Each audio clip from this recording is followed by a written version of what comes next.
এ সময় জনপ্রিয় মডেল ও অভিনেত্রী তাসনিয়া ফারিন অভিনয় নৈপুণ্যতার কারণে দর্শক মহলে বেশ প্রশংসিত হয়েছেন।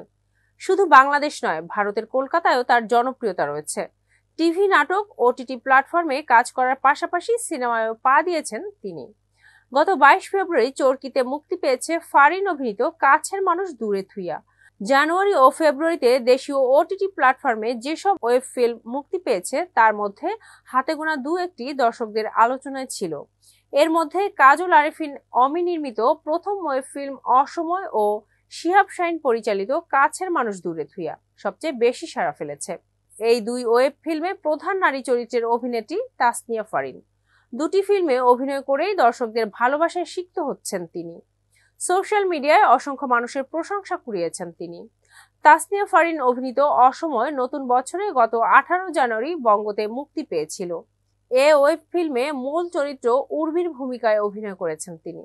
সেখানে আরও অভিনয় করেছেন শরাফ আহমেদ জীবন, ইরেশ জাকের, রুনা খান। পাশাপাশি এই ওয়েব ফিল্মে আছেন ইন্তেখাব দিনার, আব্দুল্লাহ রানা, শাহেদ আলী, শাশ্বত দত্ত, শিমুল শর্মা, লামিমা লাম, ইসরাত জাহিন আহমেদ, সুমন পাটোয়ারি, জিয়াউল হক পলাশ সহ অনেকেই। এছাড়া 22 ফেব্রুয়ারি চরকিতে মুক্তি পেয়েছে ফারিন অভিনীত কাছের মানুষ দূরে থুইয়া। মিনিস্ট্রি অব লাভের দ্বিতীয় সিনেমা এটি।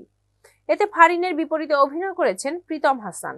আর অভিনয় করেছেন রূপন্তী আকিদ, সমাপ্তি মাসুক, খলিলুর রহমান কাদেরী, শিরিন আলম, শুভজিৎ ভৌমিক ও শাহিন শাহনেয়াজ সহ অনেকেই। টিভি, নাটক, ওটিটি প্ল্যাটফর্মে কাজ করার পাশাপাশি সিনেমাতেও অভিনয় করছেন ফারিন। ওটিটিতে তার কাজ দেখে কলকাতার একাধিক নির্মাতা তাকে সিনেমায় কাজ করার প্রস্তাব দেন। এরই মধ্যে সেখানে আরও এক পৃথিবী নামের একটি সিনেমার কাজও করেন অভিনেত্রী। এটি নির্মাণ করেছেন অতনু ঘোষ।